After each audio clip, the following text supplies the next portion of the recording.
My mic isn't live yet.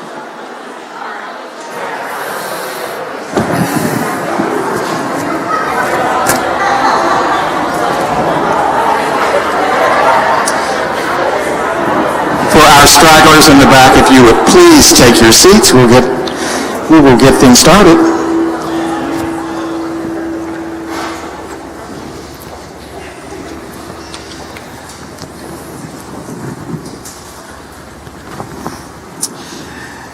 Well, good afternoon. I'm Terry Loftus, the Donna Wilhelm Family President and Executive Director of TACA, the Arts Community Alliance.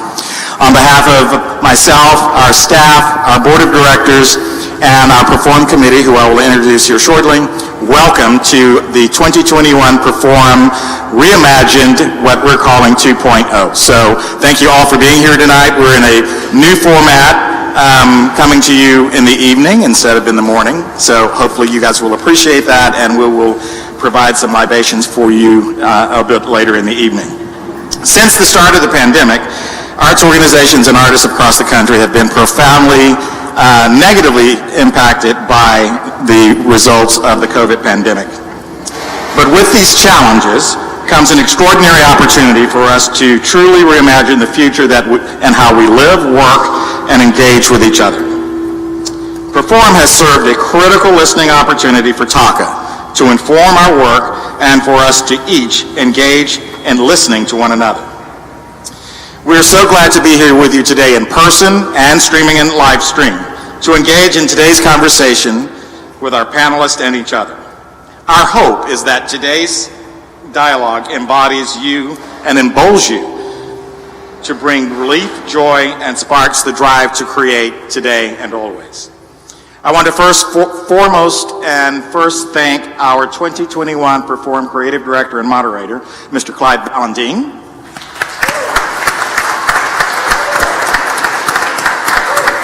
and our entire Perforum committee. So when I call off your name, would you please stand? Sada Cardona, I don't believe she is here yet. Teresa Coleman-Wash, Zanetta Drew,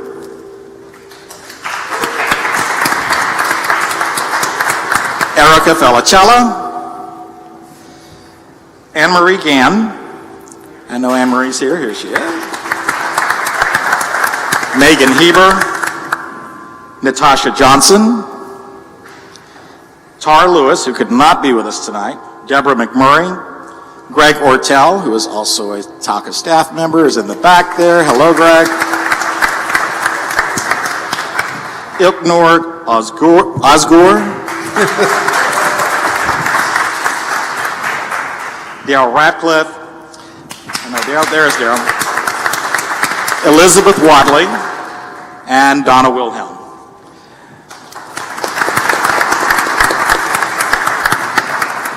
We would also like to extend our great gratitude and thanks for our sponsors for this year's event, which are the Communities Foundation of Texas, represented tonight in the back by Sarah Cotton Nelson, who is also a member of the TACA board.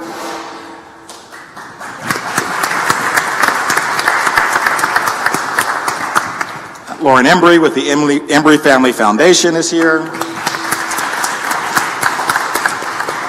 The Gail and James Halperin Foundation. I see Gail there in the back. Thank you, Gail.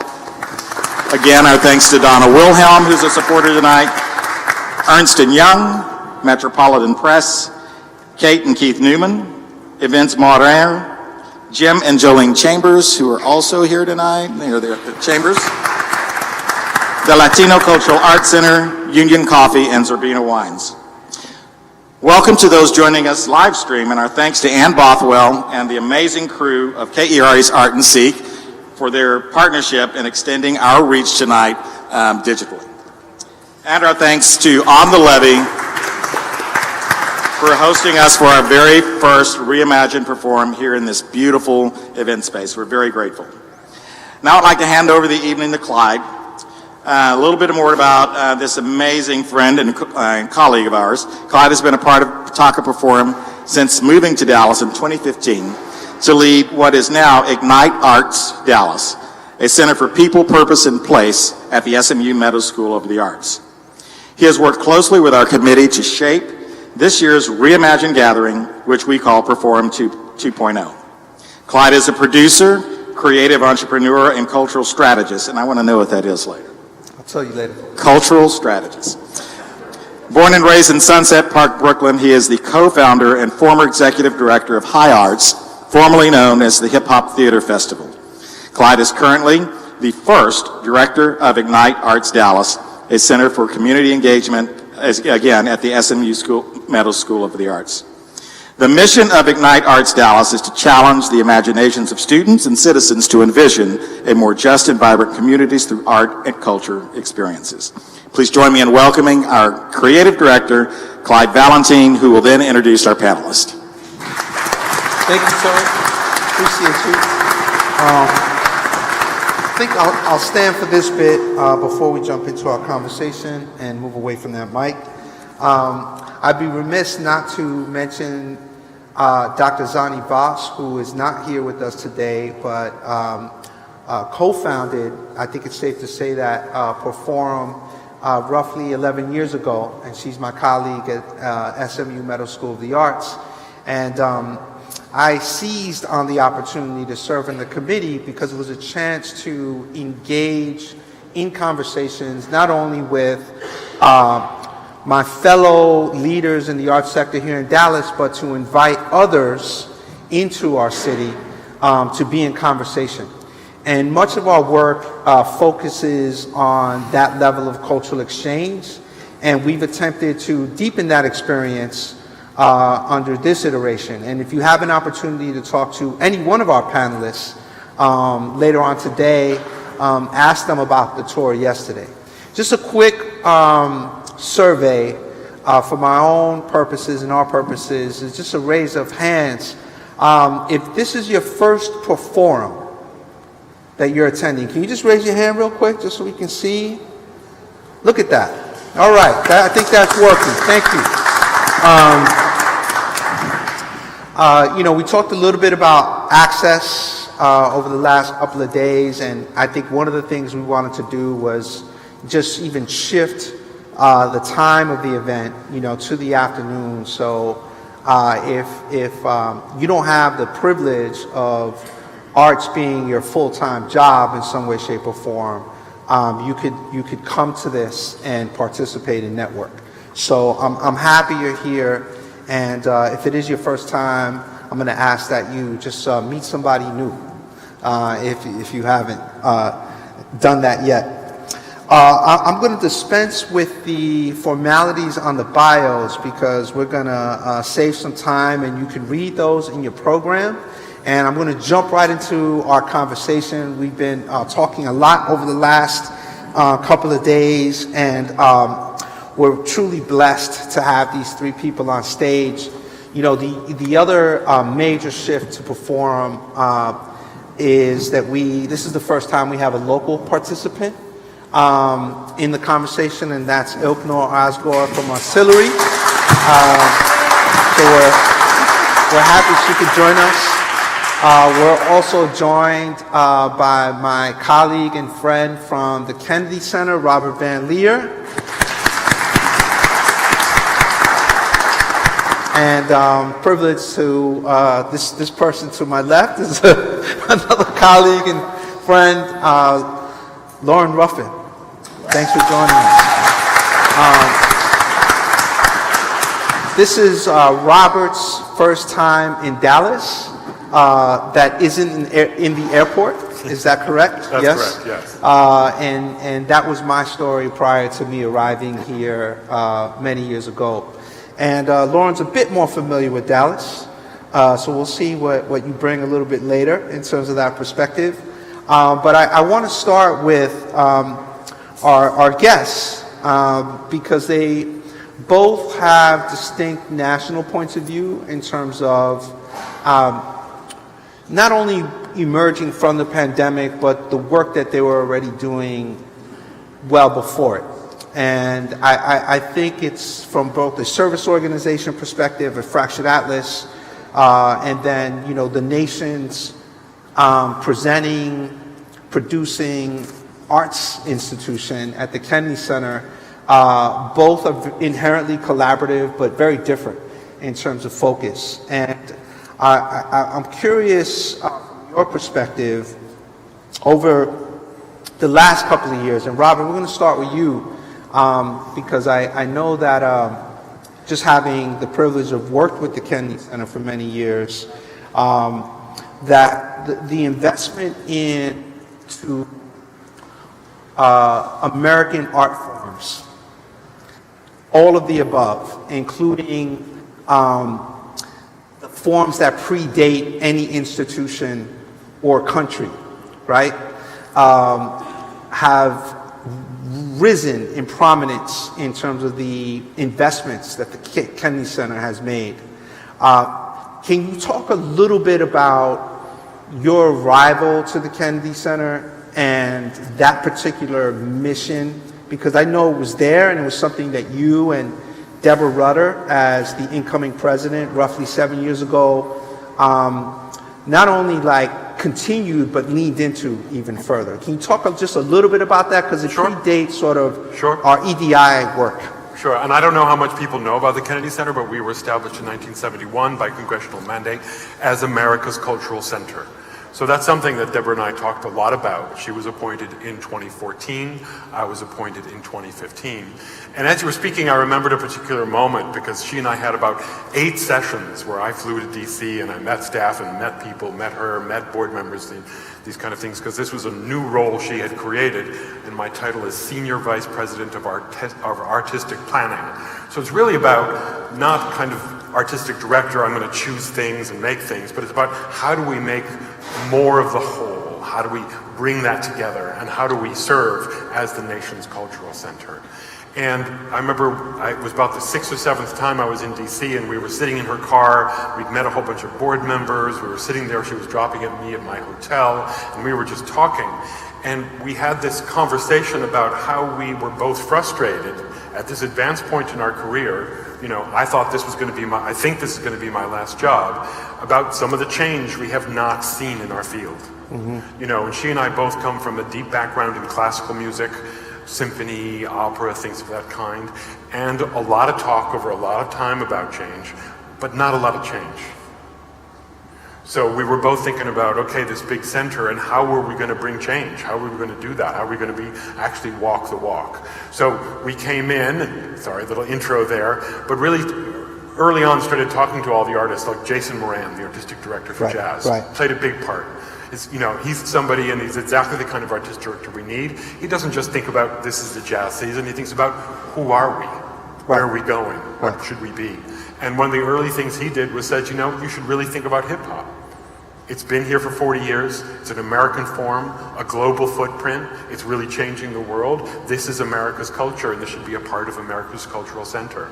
So that was really the beginning of a journey for us in terms of looking at what American cultural forms and American cultural norms mean in this time, and how we can not only present them, but also help craft them for the future, integrate them into this other old legacy art forms, because there is a conversation, and in many ways increasingly we're interested in that conversation. And just a quick follow-up to that, how did you have to think about shifting your own internal sort of cultural practices to make room for not only hip-hop programming, but the staff that would, you know, encompass and support that? What kind of shifts did you have to make organizationally? Well, I think in hindsight, more than with foresight, it was really a change of respect. Because I remember when I appointed the first director of hip hop culture and contemporary music, Simone Eggleston, who I know you know well. Yes. And she and I were having lots and lots of long conversation about what this was and where we were going. You know, and she was speaking, of course, about the core tenets of hip hop and the culture of hip hop. You know, and I have long struggled with the classic legacy forms and why they're dying, because in many ways they are dying. So we talked about the relevance of culture and the need of culture and the need of roots. And I said to her, I think, you know, what we need to do is not get hip hop to adjust to the Kennedy Center, but I think the Kennedy Center has to adjust to hip-hop. And that has been a journey in order to be able to make that Still kind of ongoing, I would say. ongoing. Right? Yeah. These journeys are always ongoing. That's It's right. just about how you approach them. Swan said now. Yeah, Yes. absolutely. Thank you. So Lauren, you entered the arts in a interesting sort of way because it's not necessarily your background, right? You were a lobbyist and a lawyer in D.C. for many years. I think you said you maybe went to the Kennedy Center twice in your 17 years living in D.C., mostly because of access. The geography of getting to the place poses its own sorts of challenges, and I know that's a relevant conversation for us here with respect to some of our institutions and access to place.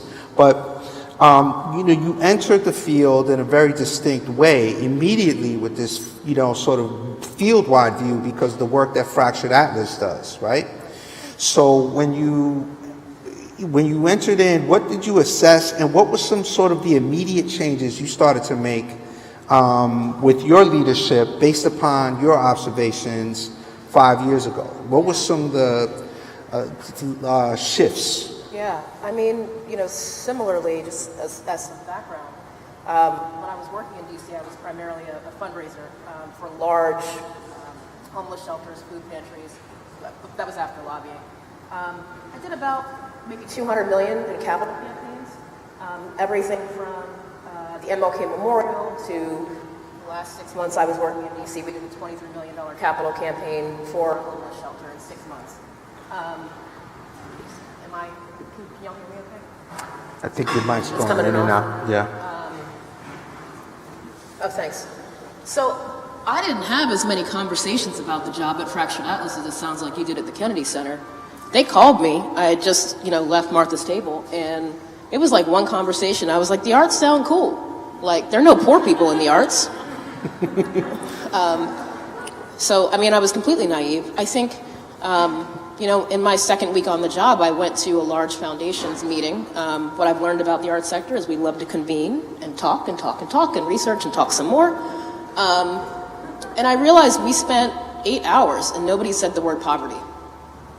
And we were talking about artists living on food stamps, about not having access to healthcare, about housing, about these sort of basic things, but there wasn't a frame in that room of brilliant people for really connecting the experience that artists were having all over the country with poverty and with the structures that create poverty nationally.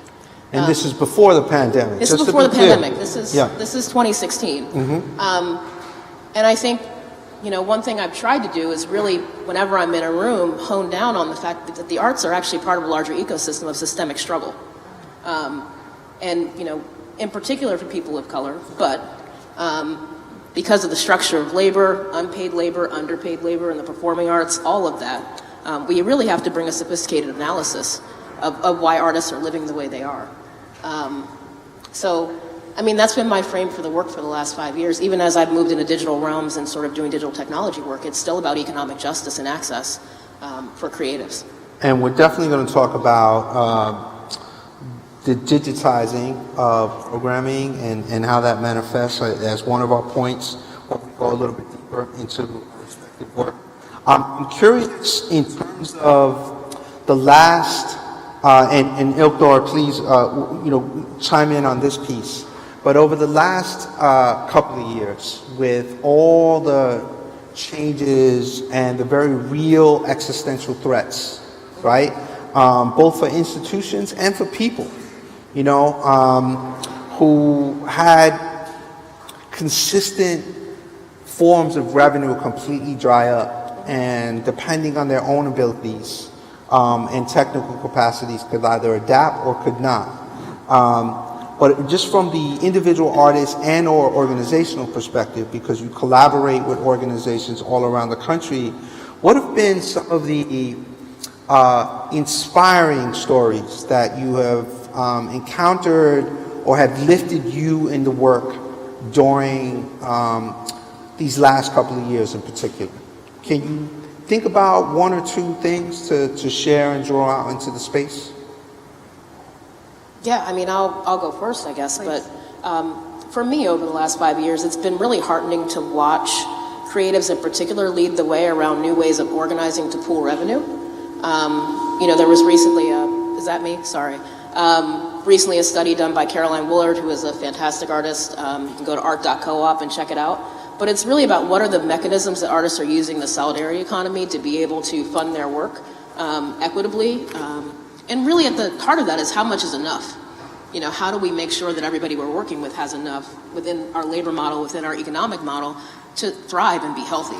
That's just one example, but for me, it's just the rise of people thinking beyond nonprofit solidarity, sort of nonprofit LLC, standing up organizations pretty quickly to really being thoughtful about what are the structures we build for long-term movement building as part of our creative practice. Thank you. And Robert, I'm going to paraphrase before I go to you, but this is a rough quote from earlier today. Companies are dying quietly every week. And we know that those are facts, right? Yes. And I don't want to get us down. I want to get us up. So talk to me about the companies that you see thriving, and what constitutes thriving from your perspective right now? I think, we talked about it earlier today, creating a new paradigm. I think those companies who are saying, okay, that's great, that's been the roadmap of the past, but that doesn't necessarily work for the future. And it's all different kind of ones. There isn't one paradigm. There's a local one, there's a national one, there's all different ways of doing it. But companies who are saying, let's look at what our strengths are, let's be honest about what our weaknesses are, and let's fill some of those skill gaps or knowledge gaps, and that's through governance or through other forms. Something that really I felt very powerful about during the pandemic was we started to work on the national level in a way we hadn't before. And that was because we reached out to the NEA, and I said, look, what can we do in a digital format? And we started to work with the local district councils that exist in America, and I had to learn this, I didn't even know this. And through their local networks, to begin to provide a digital stage to artists just working from their living rooms and their bedrooms. But really what was powerful for me and the team was to see how many artists are there in small communities, sometimes tiny communities, doing work, making work. And that gave me a whole new understanding of the NEA and a whole new understanding of what grassroots art making can be and how vital it is. Thank you. That feels like a good segue to you, Ilknur, in terms of the fact that you guys are deeply site-specific in terms of the place you work in and out of. Every single decision is predicated on, the decisions of others. You don't work alone. You're here singularly, but, you are a collective. So can you answer this question and kind of come into the space? Yes, I would with love you to. And others. Yes. Yes, and I would be absolutely remiss to not call upon the individuals in this room who are our core team members, our co-conspirators, our supporters, and our family to please stand up, because I'm not here alone, and my voice is just... So down with Artstillery, stand up real quick. Let's see that. Beautiful. That's right. Well, thank you for being here, Artstillery. So you guys, one of our favorite things, Maribel and I, to go to is Arts Cult, right? Arts Cultivation. It's a fun variety show. You get to experience all kinds of interesting work. Some of it is funny. Some of it is, I don't know what I just saw, like all of the above, right? True variety. You were one of the first folks to go online with an offering. Can you just talk a little bit about your own pivot on this local level? Thank you for that. Art Cultivation is a very special and dear program to everyone on our team. We realized 2 years ago how fortunate we were to have space and how we needed to share that space for whoever needed it. So we created this program called Art Cultivation, and we are a small to almost medium-sized organization. And what we were able to do in 2 short years was to provide over, I think we're now at $30,000 worth of funding out to individual artists or community members who wanted to share that stage with us. And the beautiful thing that happened, I remember when March hit, and I remember that we had to make that decision to flatten the curve. But I also remembered that our team started calling people that were in our family, in the collective, and stating, how much do you need for groceries today? And we all started making that phone call. And a lot of people that work with us said, nothing. We're not going to take anything. We know that you don't really have much. And I said, no. This is the purpose of this collective. So how can we help? How can we show up for you? And that was so powerful to have that conversation with the people that we loved. And we immediately figured out how to go online. We were one of the first organizations to go online to raise money for our individual artists. And we took art cultivation, which is already such a clean program in terms of we had 2 years of practice doing it, and the work with community was already so solid in its being that going to an online platform was actually quite simple for us. We didn't do anything different. We simply shared it now live online. And through that art cult that went online, we had over, I think it was about 2,500 viewers, over 300 comments. We raised over $2,000 in a program that was only an hour and a half for everyone that participated. And we nailed down how to switch screens and all of that only because we are a collective, and that the range of individuals that are a part of this team are so vast, and that everyone was able to step up in a way that we needed them to. It was remarkable. Thank you. On the digital front, Lauren, you just left Fractured Atlas in August. And when did you found Crux? About a year ago? No, 2017. 2017? Yes, 2017. So you got bit by the art bug, I think, in a major way by shifting into becoming a creative and making. Can you talk just a little bit about Crux? Yeah. And the work you've been doing with major institutions, large-scale institutions, to think about their own digital platforms. Yeah. I mean, I got bit by the money bug. Just as much as I got bit by the art bug. So Crux is a cooperative of Black artists working in immersive storytelling, augmented reality, virtual reality, mixed reality. It was really birthed out of a couple of questions. How would the creative economy be different if BET had been a cooperative? Bob Johnson was the first Black billionaire. If BET had been a cooperative, you would have thousands of Black millionaires seeding the creative economy all over the United States and all over the world.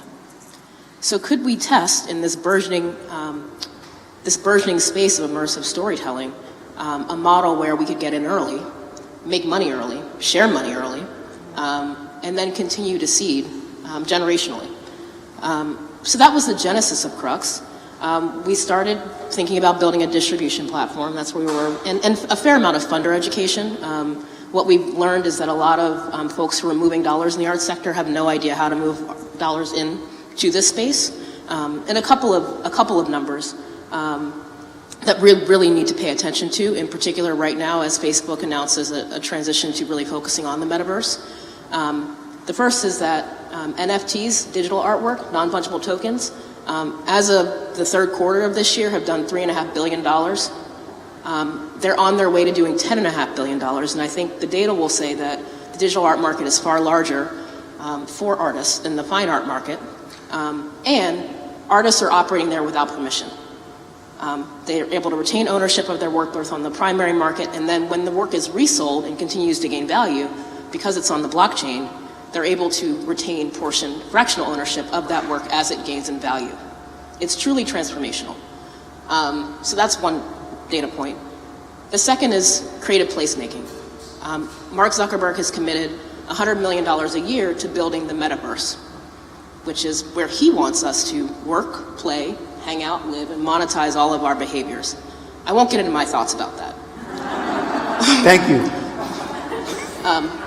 Later, drinks. But this will have a ripple effect throughout the creative economy. My work with Crux right now, and it's shifting, right? This is an announcement that's 3 weeks old, is really trying to figure out how do we organize as creators to make sure that we're able to retain autonomy over what we make and how we make it, and also to ensure that consent and ethics are really centered as these new worlds are built. And I think it's really important to bring Indigenous perspectives, BIPOC perspectives, and to make sure folks are able to be included in these worlds that are being built. So that's what the work with Crux is right now. I skipped over a big part. In the last year, we've also done $2 million in business with events online. So helping audiences, helping organizations. We work with everyone from New York Live Arts to the International Documentary Association to do really dope-ass events and experiences, just keep people connected throughout the pandemic. Thank you, and I want to jump over to Robert on that front. So when you hear non-fungible tokens, right? When you hear NFTs, and you know your career has been dedicated to working in and around these large-scale institutions, and to use your words, have like not changed, right? And you know, Dallas isn't any different in terms of its arts and culture ecosystem, in terms of us wrapping our heads around change, the necessary change, the inevitable change. How do you think about this and approach this work via the Kennedy Center, using the platforms that you have? Well, for me, it's all about value. There's different value systems. There's hard value systems and soft value systems. NFTs and money is a major, driver. I, for good or bad, have to work at the board level, at the SVP level, and we were talking about, I don't remember the words you're using, about, we all have to duck and dive, we have to make it work. So you need to talk to people in their values. So when I talk to a board member about NFTs, we're talking about money, they're suddenly interested. Sometimes when I talk about social capital, I get a little bit of the, what are you talking about? I don't know what that's about. That's okay. But we have to try to get as many people going in the same direction as we possibly can. That's really what my job is. Somebody asked me during the tour, are you a curator? It really made me think about it, because I don't actually get to curate that much. I have 11 curators who I work with who are great, capable people. I have to create an environment where they can succeed, and we all know where we're going. Thank you. We talked earlier about what digital means, and that it's important to acknowledge that it's different things to different people, right? And that's okay, the entry point. You're helping folks with sort of immersive experiences that, the one I attended was pretty dope. Others are a little more static sometimes, right? Sometimes it's just a stage and doing the streaming thing, and that's okay. We also talked about sort of the inherent institutional challenges that come along with the introduction or disruption of new technologies, and the sheer logistics of existing labor agreements and union agreements, right? And how do you move past that or get around it and readjust it? So I'm just curious from a practical standpoint, what have you been able to do on that front, working in and around your inherent constraints institutionally? Well, you try to change them. We were talking, we had lunch together, and we have 16 collective bargaining agreements at the Kennedy Center, 16, which all need to be managed in some way. I'm signatory to one of them, and that's our second orchestra, that's the Kennedy Center Opera House Orchestra. And through a process of conversation and really shared learning, we talked about where do we want to go with this? What does the future look like? And I had all kind of internal teams saying, oh, that'll never happen, they'll never sign up for that, they'll never understand that, they'll never want to do it. And guess what? We came to the table, and through really difficult times related to the pandemic, they haven't worked for a whole year. That creates a new appetite, a new opportunity to talk about these things. They had their own things that they wanted to aspire to. So there's little change in a lot of different ways, but sometimes you turn around like I do after 6 years and you say, okay, we've come somewhere. Mm-hmm. We've moved forward. So lots of different forms. Ilknur, we had a chance to visit Artstillery yesterday, and specifically the shotgun houses, the family dollar houses, which are really just incredible to put your eyes on. And if you haven't been to visit, please do, because there's stuff to take in still, a lot to take in. One of the pieces is the QR code with, the AR that is really seamless, Can you just, again, what's your budget size as an organization? I'm not trying to be funny. I mean, is it you're under $100,000? Under just $100,000. okay. So yet you have this technology. Yes, we do. That you've adapted. Can you just practically talk about the decision making that went behind? We're going to do this site-specific work. We're going to move these objects from point A to point B. Yes. We're going to capture and consolidate these stories in the form of performance, and then we're going to digitize everything. I mean, that's a good summary, right, of what you did. Clive, it is extremely difficult work. I was telling my team, I'm just going to go up there and say it was easy. Sister, no. I want to thank you, Clive, for going to the homes and looking at them. And I want to say for us as a collaborative team, putting those QR codes on the home was us making an effort to make the arts accessible for everyone. That anyone at any time can go to those homes and view the entire production in 360 on their cell phones. And also people who didn't feel safe being outside and being a part of Family Dollar to be able to go in their own comfort and to go and scan the codes and watch them, or just simply go to YouTube. To be honest, going digital with the team that we so remarkably have, and a lot of them are in this space, there is no one on my team that does this full time. Every single person on our team is a full-time employee doing something else. And so that is something really to think about, because during the pandemic, no one stopped on our team. And we got to connect with this community in such a beautiful, empathetic way. And they taught us what needed to happen. We were told that the conservation of these narratives was vital, and that they themselves as community didn't have the capacity to do that on their own. And that recording their families' narratives in order not to lose them, and they had been witnessing this generation after generation,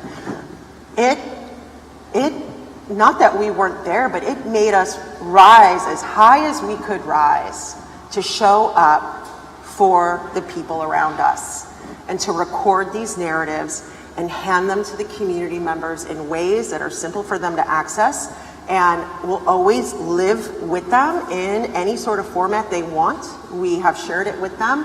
And we also wanted every single person in the community to come see Family Dollar in any way that they were comfortable with. Absolutely no, you didn't have to pay to see Family Dollar. If you showed up on site any night of the production, there were no barriers from preventing you to simply walk up to a home and be a part of the performance. And that is something that we do every day, is look at ourselves as leaders and say, what are the barriers that we personally are putting up that prevent this kind of work from happening?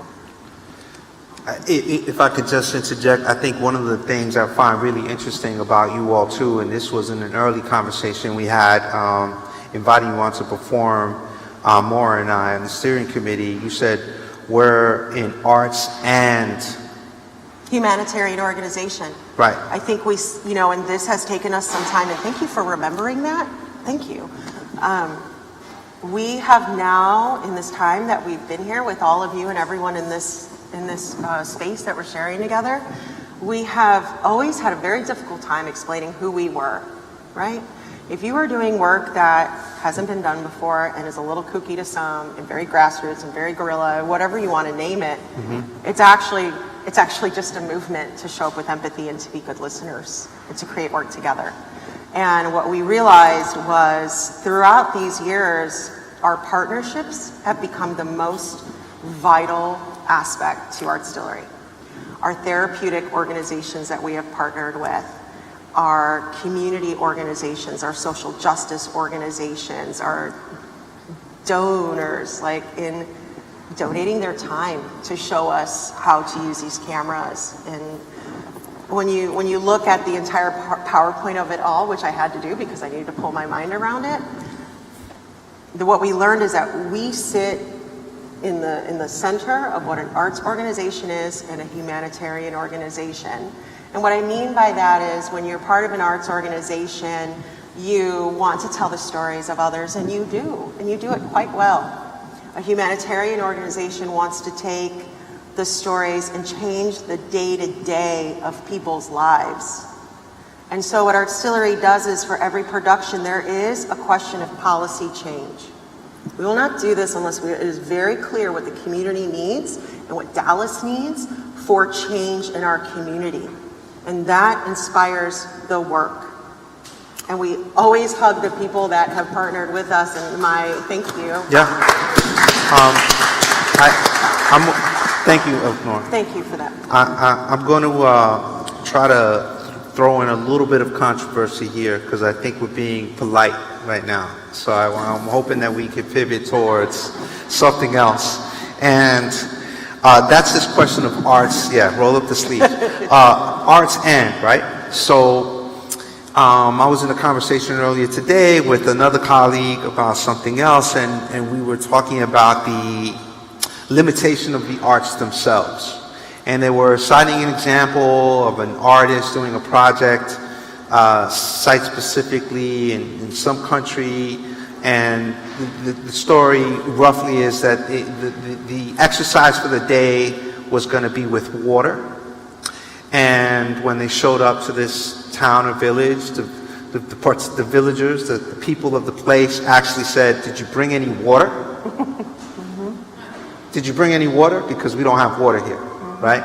And it just sort of echoes some of those questions that you're asking, but sort of the fundamental limitations of maybe some of these approaches, right? Which is arts to an end, which is the presentation of exceptional work on a stage or on a wall, which has its own value and merit, and then the arts and question. So you said you got bit by the money bug, asking a much broader question about legacy, long-term generational wealth and wealth building, which is different than even making money, right? But I'm curious if you see that from your field-wide views, a shift in the arts and conversation, right? Are more organizations and or artists moving in a direction of complicating, layering in their practices with other things? Is this something you're noticing, or is this just sort of a notion that might be, fleeting or of interest to a small group of us? I don't think so, and I certainly hope it isn't. I think it's twofold. I mean, I think there's many layers to it. I don't think there's a simple answer to that question. Never. It's a big question. Yes. But our experience has been, there are people who are thinking about it more overtly. They might have always thought about various things that they wanted to comment on, rebel against, change, or alter, but maybe they didn't talk about it. I ran a dance company in the Netherlands for a couple of years before I came back to the United States. And the choreographers were always having complex thoughts about personal traumas, experiences, collective experiences, but they didn't necessarily want to talk about it. When somebody'd say, "What was that about?" they'd be like, "Well, what did you think it was about?" And the shift I've seen is that the artist is far more comfortable, or becoming more comfortable, talking about what is that personal trauma, that collective trauma.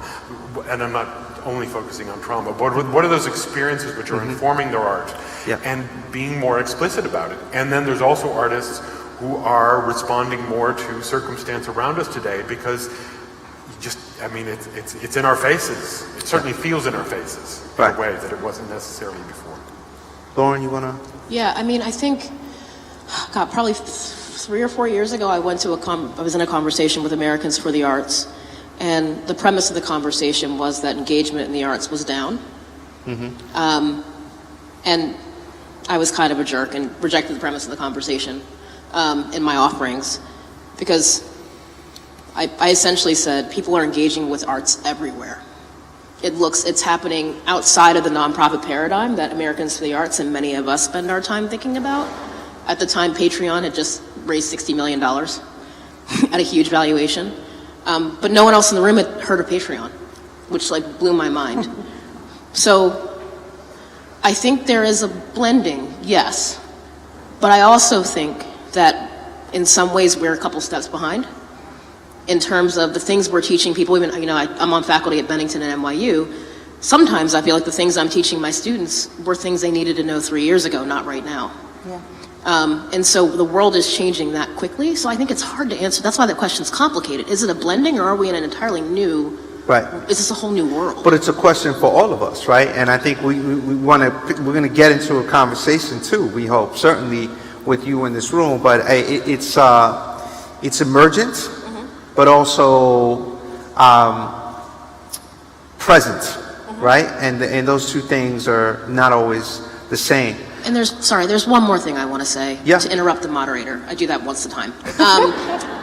I only gave her one opportunity to do that. This is not new, right? No. So artists have been operating in the digital realm, blending, mixing, multidisciplinary, remixing stuff for forever. And now we're starting to pay attention to that. So, thank you. So speaking of paying attention, we're going to move to the Q&A section of our panel in a moment, but we're going to share a video first.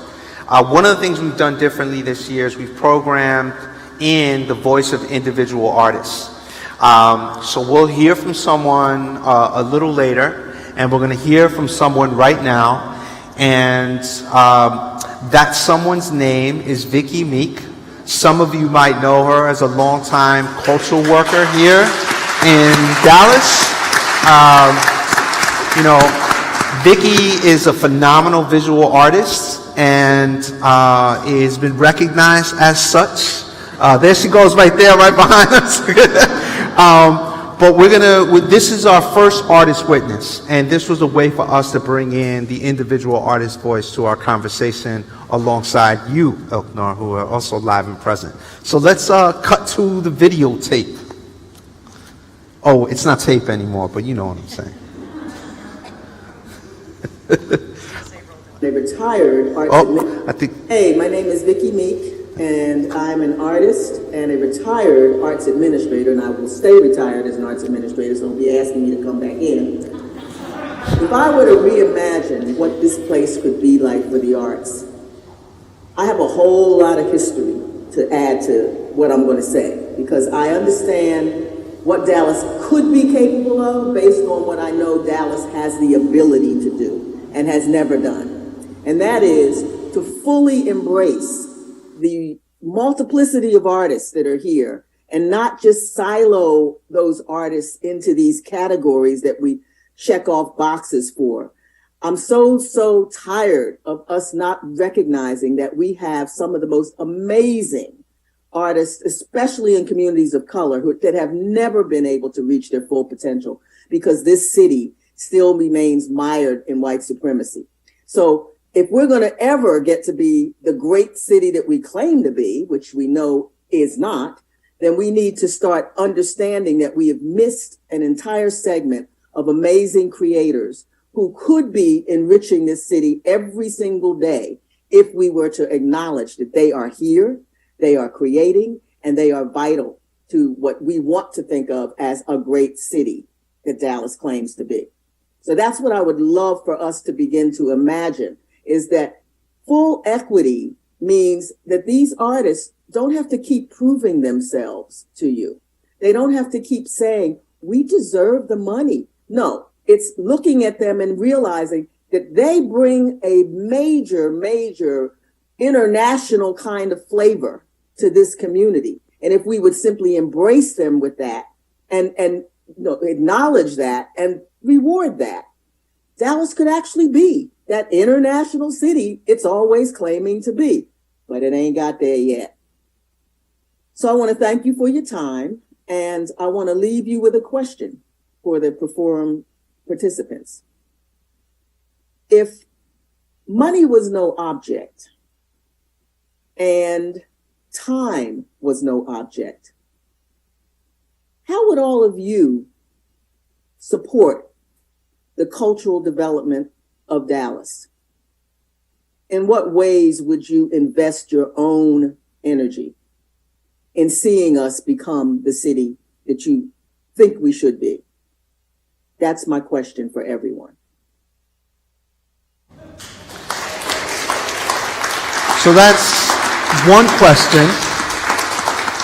And this is the part of the session where I affectionately call for Dallas with love, right? Because that came from a place of love. You know, Vicky, if you know Vicky, she's been very dedicated to this city over decades.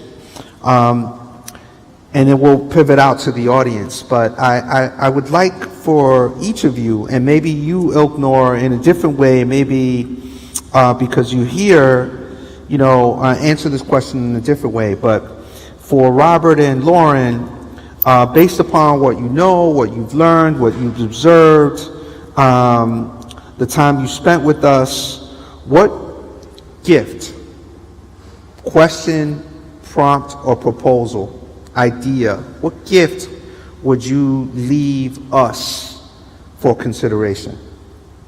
So that, you know, you're on the spot. And then for Ilknur, the nuance there is not only maybe what you want to leave, but what would you take away based upon your experience here in Dallas? What would you like to eliminate, right? So just think about that.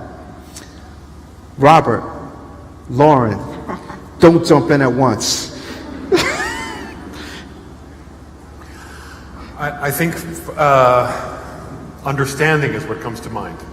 And what I mean by that, so we took this tour last night and went to a number of different cultural organizations and places and spaces. Yes. And experiences different in their nature. And what you and I had talked about leading up to this day is really not so much, we talked about the arts, but I'm increasingly interested in culture, which is, what is that thing we share? What is that thing we make? What is that thing which we can share and develop and alter through our lives? And how can we understand our common culture? And how can we understand things that might not be common about our cultures? Because I feel that when we do that, then I have a greater ability to share more with you and you with me, and we can find more common ground to build this together. Because as I said at the lunch earlier today, I feel the whole idea of creating access points for each form, working independently with its own board, its own thing, that's come some way, but I think it has real limits. I think for the next big step for arts and culture in our society, which is changing, in our cities, which is changing, a city like Dallas, a city like Washington, D.C., is we have to come together more. You know, because there are more challenges, there are more stimuluses and surprises and pandemics and striving for relevance. And I think we have to come together more, and that needs understanding and time. Shifts in culture. Thank you. Thank you. Lauren. Yeah, I mean, I think this is a variation of Vicky's question, but they say a good consultant comes in, grabs your wrist, and looks at your watch and tells you what time it is. I've been fortunate enough to do 2 arts tours of community organizations in Dallas, the one we did yesterday, and then when I was a brand new little baby arts person, I had God, it was amazing. Went to see Translation. You know, a lot of just amazing local art here in 2016 or 2017. I've been in many conversations. I feel like Teresa Coleman-Wash and I have been in a conversation for 4 or 5 years now. Artstillery, doing digital work. Y'all have so much here. It's not funded properly. But there's so much talent here in this city. I walked 2 miles from the hotel to get some clothes that I'm wearing right now. Confessional. And I see so much wealth here. Like, I walk through all these new buildings, and when I hear that you're working with a budget under $100,000, it just blows my mind. But these resources can't survive without oxygen. And like this, if we can't fund it, if we can't figure out a way to either fund it with digital, getting really creative around digital work, or fund it here with people who care about it, it's going to go away. And that's just such a huge loss for the community. It's so rich here. Thank you. And Ilknur. I think you might need to pass the mic to her right now. Do I, is it? Oh, no, you're hello? good. She's good. Okay. Okay. I am biased. I love Vicky Meek. Vicky Meek studioed out of my home for over 2.5 years, and I had the great privilege of having tea with Vicky almost every other morning and talking about just this question. It was really fun having those at my house in a safe space. And the first thing that comes to my mind, which I know the beautiful people in this space that work with us know, is that without dismantling, you cannot have growth. There needs to be a conscious effort to dismantle the processes that exist today in Dallas so that, I'll give you an example. We were touring these locations yesterday, and it was such a remarkable experience to be walking alongside funders for the first time, many who I know, many who I've never met, and have a different kind of conversation. And I want to honor you all for that conversation we had yesterday, which was really talking about how we approach granting, how we have more community conversations about where that funding goes, how the Nasher showed up for our Artstillery in the middle of our process. We really had no funding to create Family Dollar than what we had. And when the Nasher called, I said, hi, Jed, well, I'm doing this with or without you. And that was powerful because Jed said, all we want to do is show up. So tell us how we can show up. That blew our minds because that has never been said to us. And that empowered us with the Donna Wilhelm Foundation, thank you, Donna, to give the community funding in a time of great need. We were able to empower at least 2 community members who were homeless at that time to get apartments. We turned on their cell phones so we could have communication with them. They showed up every day to the site to help us build. We were able to fund the church enough money for them to survive another 4 months with electricity and water. And we asked their community, what is the policy change that you need? And they said, could you please just get our lights turned on our streets? And in one day, that was their struggle for 2 years. And in one day, we made that change. And so the important thing to me is partnership. Partnership between anyone who will show up at your door. The first thing that Artstillery dismantled was the auditioning process. To me, that is asinine. Just because it's worked all this time, it doesn't mean that it has to continue going in this way. And because we have completely defunct the auditioning process and turned it more into a communication process with not only people from the community, but from artists all over Dallas, when our productions go up, people go, where the hell did you find that person? And I'll go, they've been sitting there all along, but they're too scared to come into your space and audition. They don't even know how to do it. But they understand the work more than anyone else I've ever met who would have come in and auditioned. And I think just those little pieces of dismantling, and for us to really start embracing this idea of creative placemaking, how do we merge together as teams to bring this vitality to this city? And it's just not going to happen without a dismantling of current processes, and for leaders to start showing up with empathy, and for us to look at ourselves and say, what are the barriers I create? Thank you. That's another question. What are the barriers I create? Yes. Right? Starting with I. It's a fundamental. So now we're going to come out to you guys, and I think we have a microphone. And we'd love to hear from you. If you have questions, comments, this is the time for us to pivot and talk together. Again, don't jump in at once. Who's going to raise their hand? I know we have thoughts. This is where a chat box is good. People love a chat box question. Bringing in the tech. It's real smart, actually. Got quiet in here. Hi, thank you again for being here. This is amazing.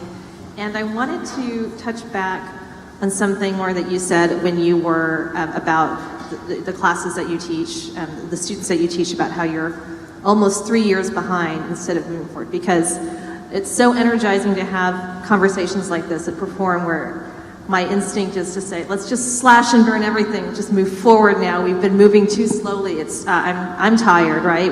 There's so much going on, and I don't want to move incrementally anymore. And I'm wondering where we're doing that in all of our spaces. So can you touch a little bit more about, like, maybe a specific example or what you're doing to combat old info, old news, something that's more Yeah, for sure. I'll slip you, thanks for that question. I'll slip you some money afterwards. Really appreciate it. So I've taught arts and entrepreneurship for 3 years. And this year was the year I really had that, it's not good enough. So after my first class, I scrapped the whole syllabus and just did conversations with my friends who have started interesting creative businesses. And so my classes have just been essentially podcasts, video podcasts. We've interviewed everyone from, there's a young entrepreneur who just raised $100 million to start the first black card for digital entrepreneurs, for influencers. It's called TriCarat. It's impossible to underwrite loans to digital creators. So everyone from him to Mark Saab, who has had a digital collective for 10 years and has, made a ton of money this year in NFTs, to someone else who reinvented an instrument and had to go to China and figure out hardware development. So by hearing from entrepreneurs in the real part of their, as they're building things, I think the class became more relevant. But I'm not talking anymore about here's an LLC, here's fiscal sponsorship. We talked to Open Collective, which is an international, they're a democratically run international organization that's growing. It will soon be bigger than Fractured Atlas in terms of fiscal sponsorship at their growth rate. But they're really thinking about mutual aid and not just being about the arts or not just being about the sciences, but really supporting anyone who needs to raise money. Yep. But I scrapped the whole syllabus this year, and I think that really worked. And the students have been really excited just to connect with folks, to learn what people are doing right now. Scrapping the syllabus. Cool. Anybody? We have a hand back here. So Lauren, you mentioned that in making money in the digital space, it's important to maintain the autonomy of the artist. How do you go about doing that? And I'm Ramona Logan, Dallas Black Dance Theater. I'm sorry, I missed the middle part of that question. So you mentioned that to make money in the digital space, that it's important to make sure that the artists maintain their autonomy. How do you go about doing that? Part of it is just with contracts. We're really clear that we don't own any intellectual property. Everyone retains their own intellectual property. We have non-exclusive contracts, and worker owners who work in the co-op have a different relationship than if we were a traditional employer to what they make. Inherently, they own their work, and they derive a pre-agreed upon profit. And everything's transparent. It just feels different when you know how money's being spent. Thank you. Yes.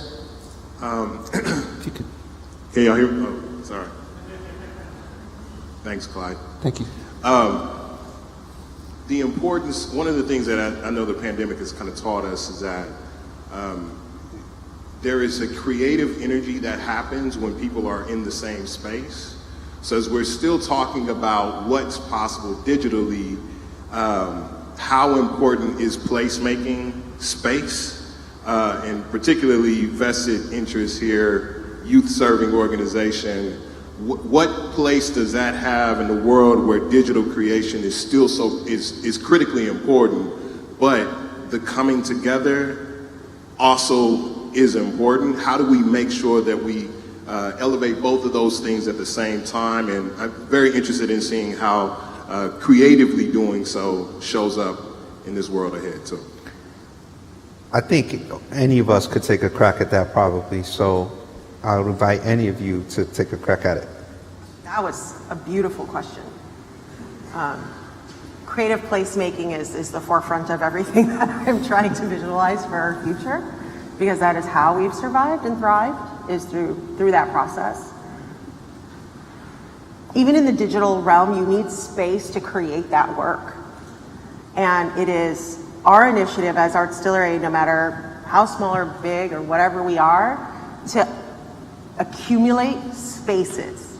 And what happens in those spaces, and we've accumulated 3 now, and what our goal is to share it with everybody. And so what happens is when anyone comes to the door, which happens a lot, they'll come to a program and say, how can I get involved? And again, we ask our questions, how are we the barrier? So we've removed that. We say, welcome to the family, what would you like to do?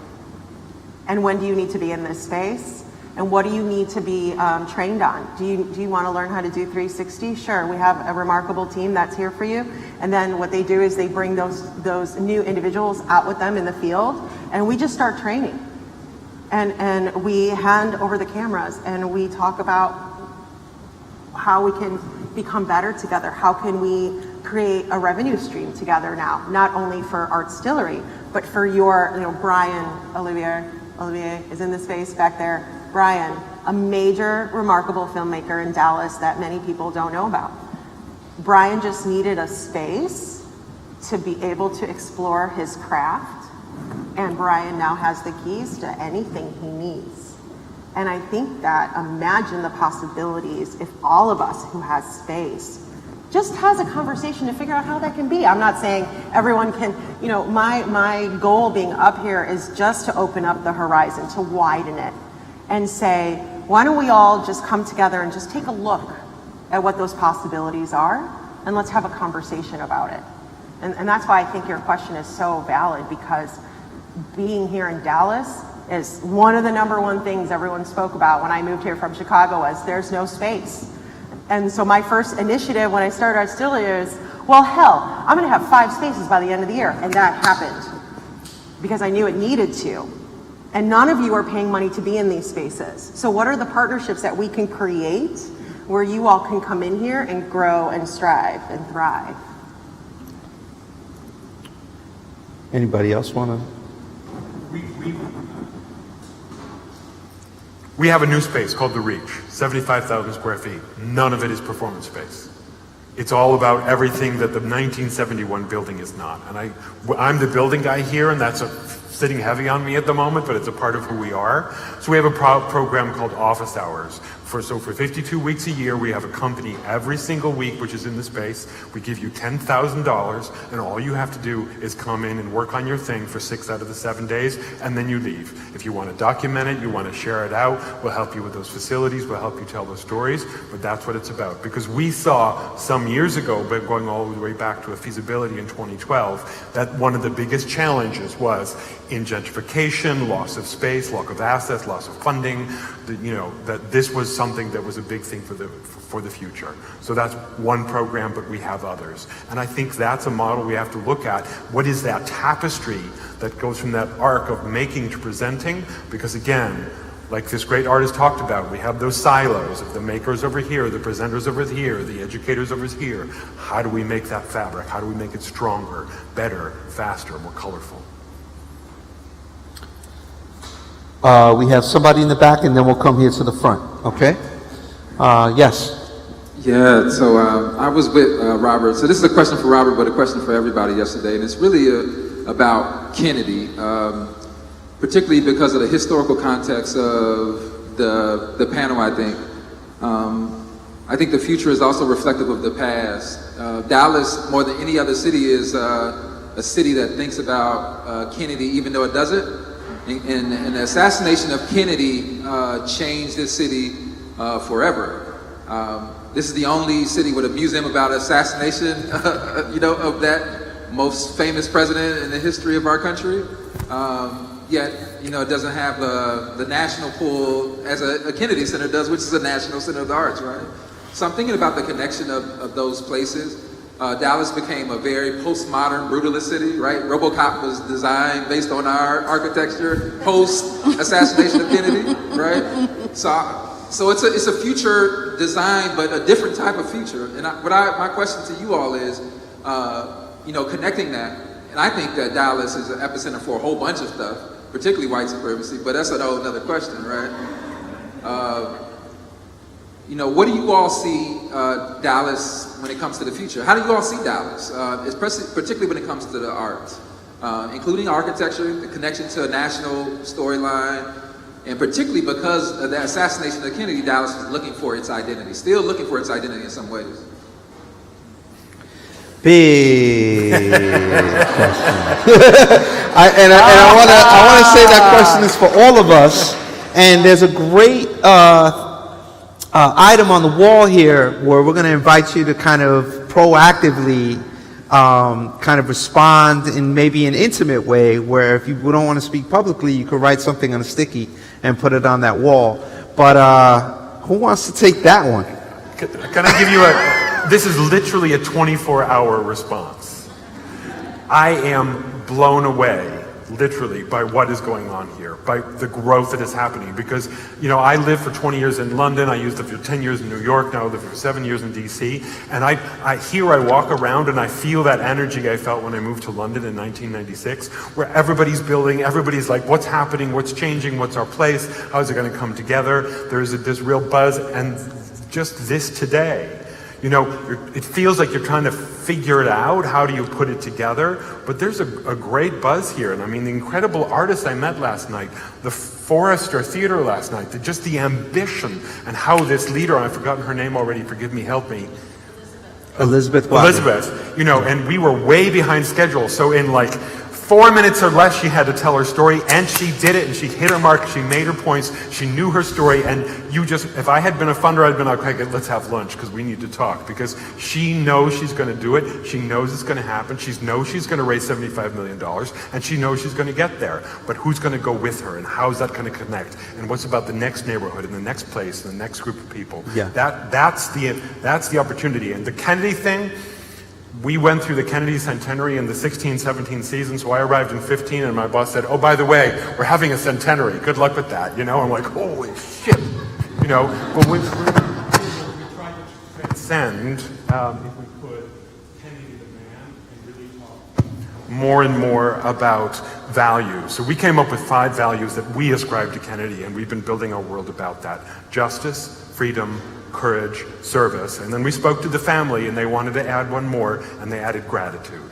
And that's really how we're going forward, and these are the ideas, the values that are at the center of our work and taking us forward. Wow. What if we took those values with respect to the history and completely flipped it on its head in terms of that relationship that this city has to that particular moment in history? Is just another question. I'll admit, I never connected the dot that Robert Van Lee was coming from the Kennedy Center and to Dallas, that connection. I'll admit that. And I hope that's a good thing, because it's like that moment is in the rearview mirror for me, although I think it certainly was and is present in certain circles. But yeah, thank you for that. Yeah, and in comparison to Memphis, where MLK was shot, Memphis is a city that has never recovered from that trauma. And y'all might not be recovered from it, but you can feel in Memphis that weight. I'm incredibly hopeful, again, about the work that's happening here. I'm trying to not be too much of a downer, but I think it's important to continue to ask that question, because it's, what does it mean to grow and prosper from trauma?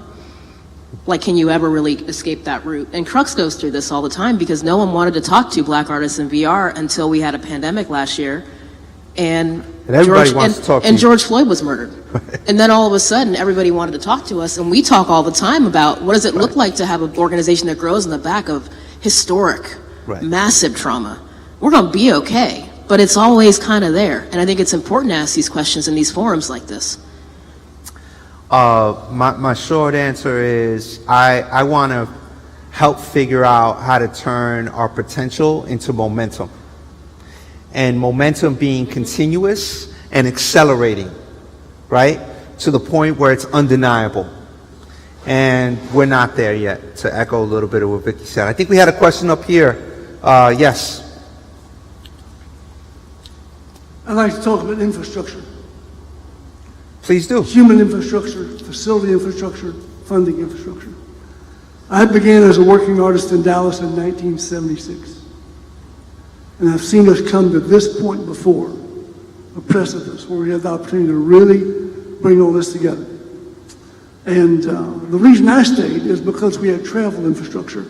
We have 2 airports. It was easier for me to tour out of our 2 airports to other places than it was to find venues in my own hometown. And by the way, in 1989, I had the privilege and honor of performing at the Kennedy Center. But I want us to take a moment and remember that infrastructure is not just places, it's also people.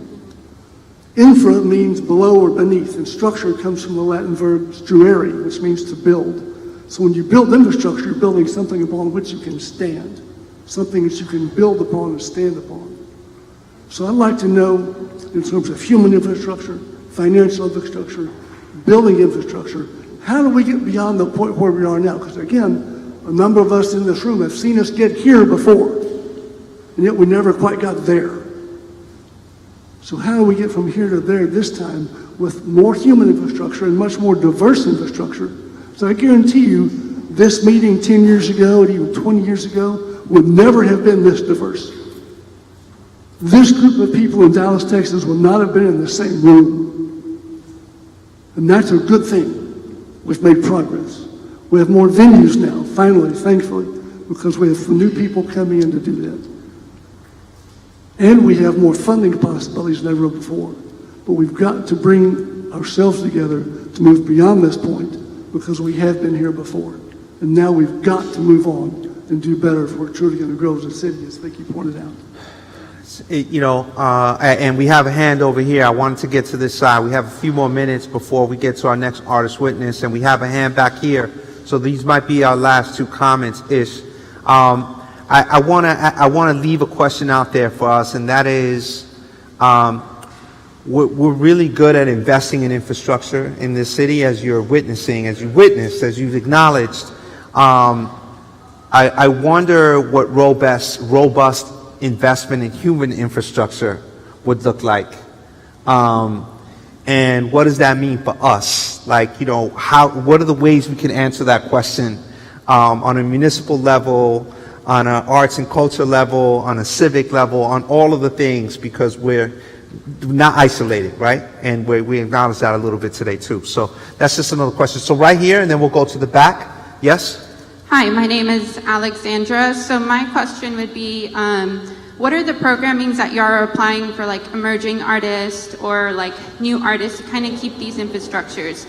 Because we know that our future is to be focused on like generational, right? Next 7 generations, what are we doing for them?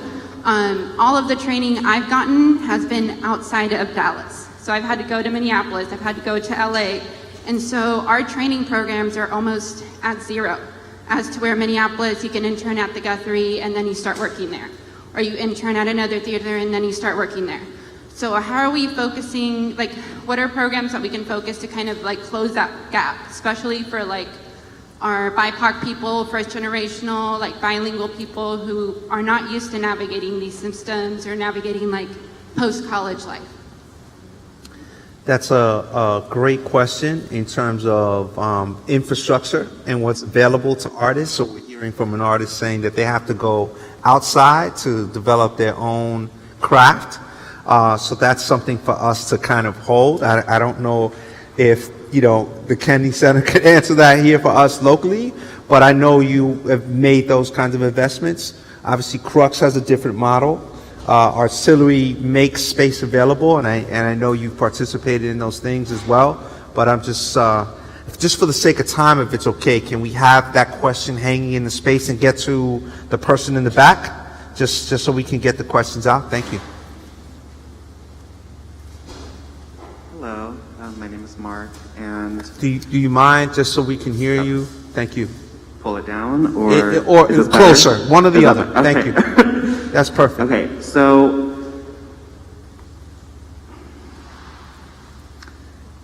we spend a lot of time talking about dismantling. We spend a lot of time talking about the system, making space, doing this, doing that. I'll just be honest.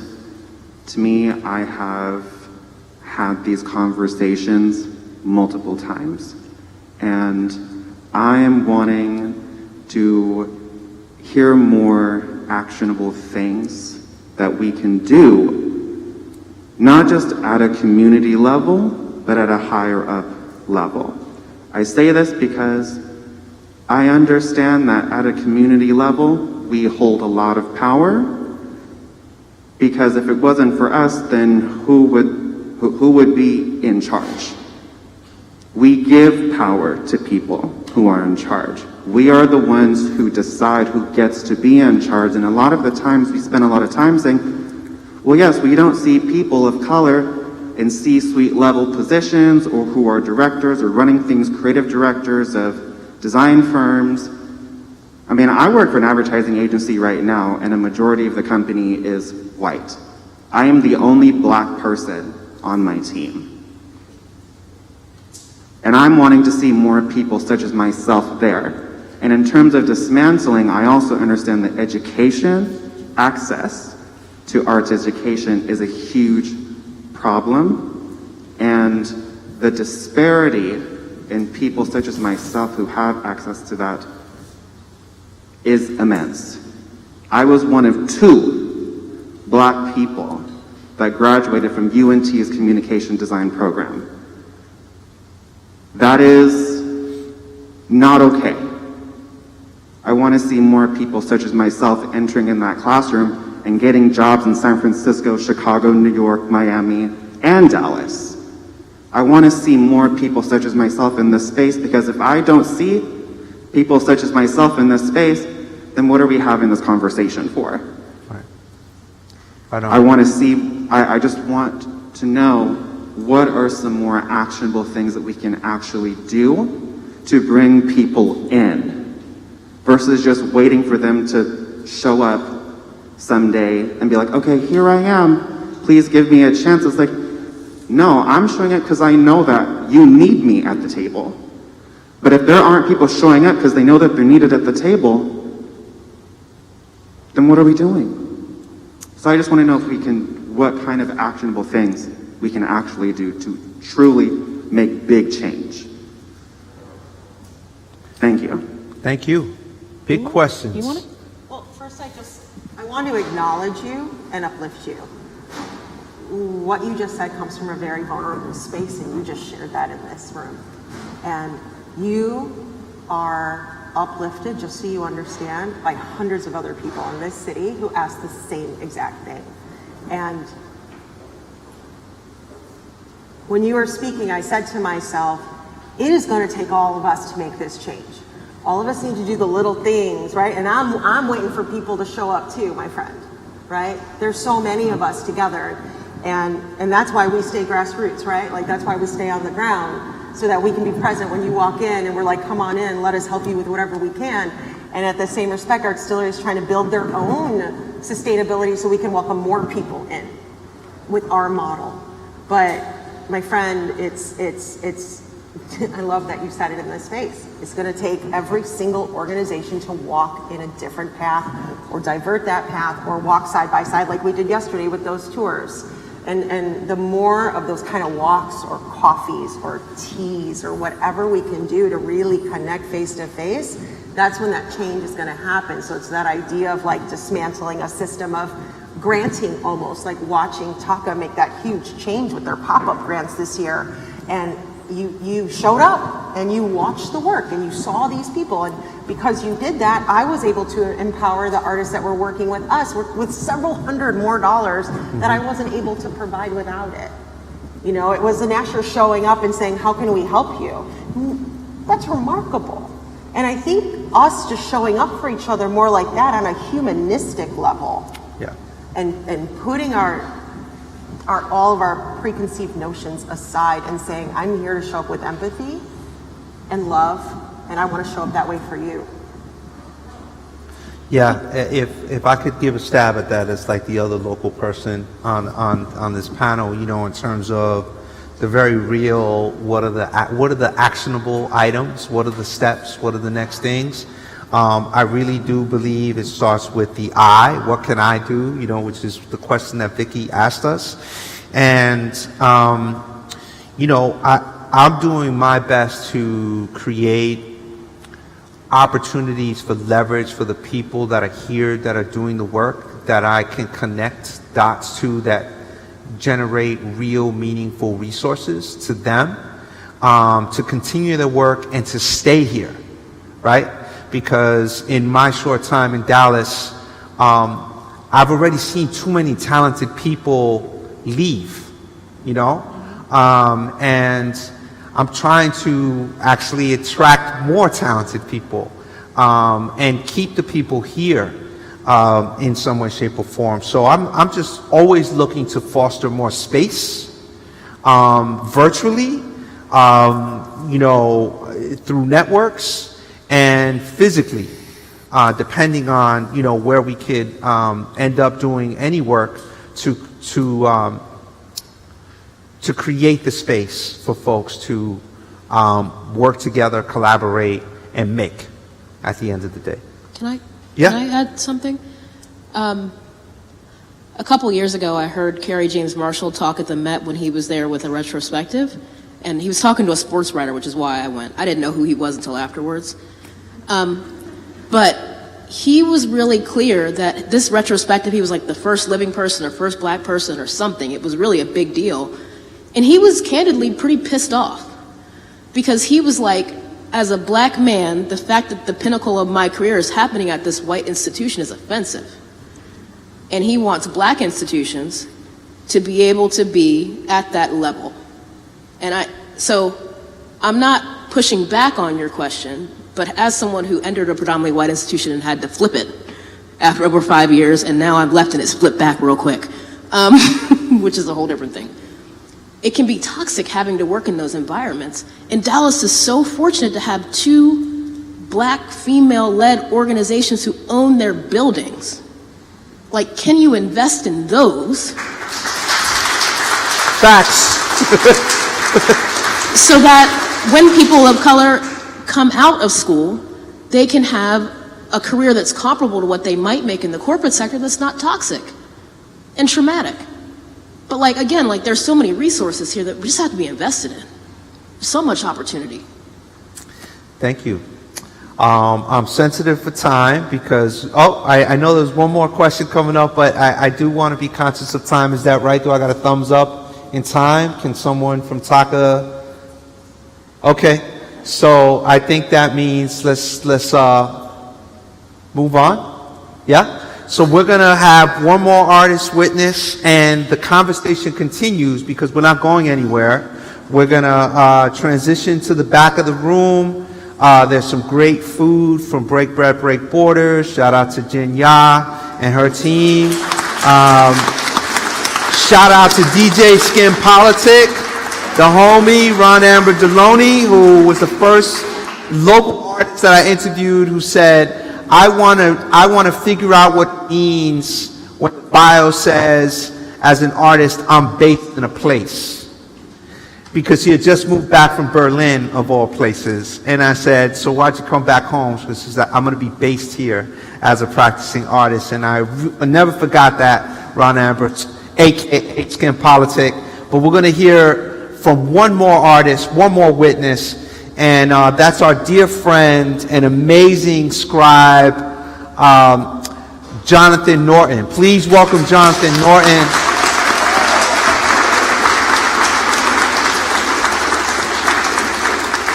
Who will be the last word. Hey, thank you everyone. So of course I'm a playwright, so I'll just tell you a story. And this story begins takes place between the late 1990s and the early 2000s. I won't give the exact date, so it's not to age myself. But here's the story. My senior year in college, I applied to the directing and literary management internship at the Dallas Theater Center. I really wanted to come back home, and I loved DTC, and I wanted to work there. It was a great learning opportunity, and they offered a monthly stipend, or at least they had previously offered a monthly stipend. But it was no longer available the year I applied. I didn't learn that until the interview. Anyway, I moved forward in the process and was able to interview with the artistic director, and it seemed to be going well.